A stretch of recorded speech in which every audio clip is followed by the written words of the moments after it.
just setting up this little car phone holder thing. I'm so excited because I'm finally gonna have a proper angle for vlogging while I'm commuting. How is that, y'all? How does that look? Not too bad? Yay! Let's go!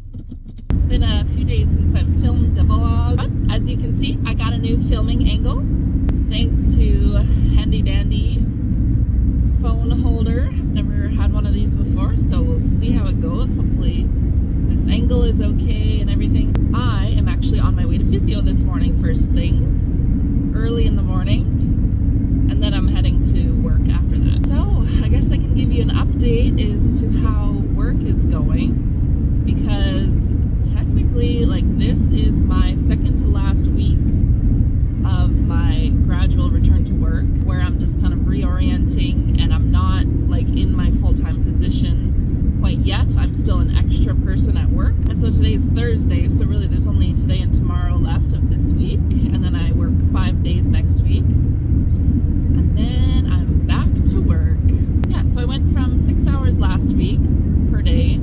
This week I'm doing 8 hours a day, and I mean, it's hard, it's tiring, it's, you know, my knee definitely does get sore still, like it did with the 6-hour shift, but I mean, I'm doing it.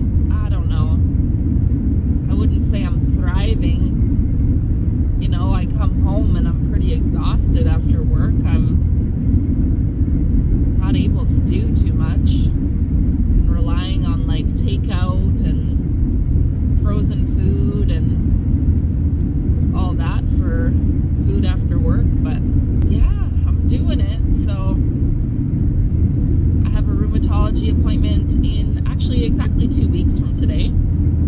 So I'm really interested to see what he thinks about kind of my last lingering symptoms here. You know, I'm off the prednisone 100%. I'm on Rinvoq, and I've been taking it since June of last year. So, you know, well over 6 months, closer to like maybe 8 months at this point. 8 or 9 months, really. So we should be seeing this full effectiveness of this new medication. But yeah, I'm still feeling these lingering symptoms of swelling and pain in my knee, a little bit in my finger joints, and my left elbow. So yeah, I don't know if this is my new normal. I don't know if he's able to tweak any of my other medications to see if we can nip these last few symptoms, but we'll see. It's just kind of that anxiety of not knowing what the next step is going to be. I think that's been one of the hardest things on this whole journey these last couple of years. With switching medications, my symptoms flaring, you know, is just the unknown. Like, what is my life going to look like going forward? Am I just going to be battling these awful flares for the rest of my life? Or just no medication's going to work? Am I going to have to go on these infusions? I think that was possibly my doctor's next recommendation if this Rinvoq wasn't going to work for me, was doing like the IV infusions of infliximab, I think it's called, where you have to go into the hospital every, I don't know if it's every couple weeks, I'm not too sure how often that is, but, and actually like receive an IV infusion of a drug. So yeah, I'm really hoping and praying that it doesn't get to that point, as I'm actually really enjoying taking a pill.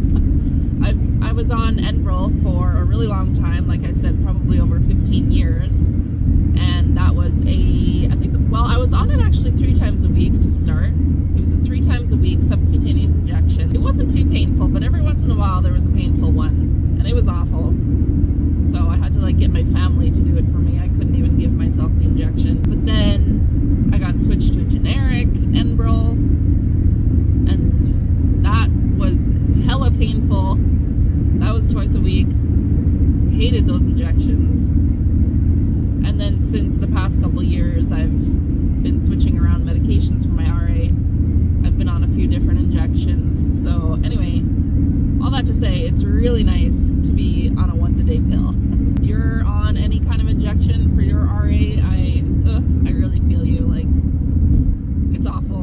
I kind of started to develop this fear of them because, I mean, like every once in a while you would have a good injection and it wouldn't be painful. It would just go smoothly, like it's all good. But every once in a while there would be those super painful ones, and those super painful ones are kind of what built up a fear of them to me. And so it's like almost that anticipation of knowing you got to do this injection, you know, trying to prepare yourself mentally. You don't know if it's going to hurt. You don't know if it's going to feel good. Like, just that mental kind of suffering, that mental anguish of it was like awful. The anticipation. Ugh. I hated it. So I am really thankful to be on a pill. Gotta hurry up. Physio's in a few minutes. Look how blue the sky is today. Oh, it's so nice. Been loving the sunshine lately. Oh, we're gonna hit the sun in a couple seconds here. Oh, there it is. Beautiful sunshine. It's been kind of cold the last few days. Like, it's been in the minuses. I mean, I live in Canada, so I use degrees Celsius. It was -8 degrees this morning, and it has been kind of cold for the last maybe the last week or so. Luckily, I haven't flared too bad in this cold weather, but I do flare every once in a while. If it's like a sudden cold snap, like I remember one winter a couple years ago during my flares and all this was happening, I was like doing pretty good on this new medication I was on, but then the weather just like all of a sudden turned and it was like -30 degrees or something ridiculous. And yeah, I woke up that morning and my knee was just so stiff and painful, and it just never went away, like weeks later. So we had to switch to a new medication. Anyways, off to physio.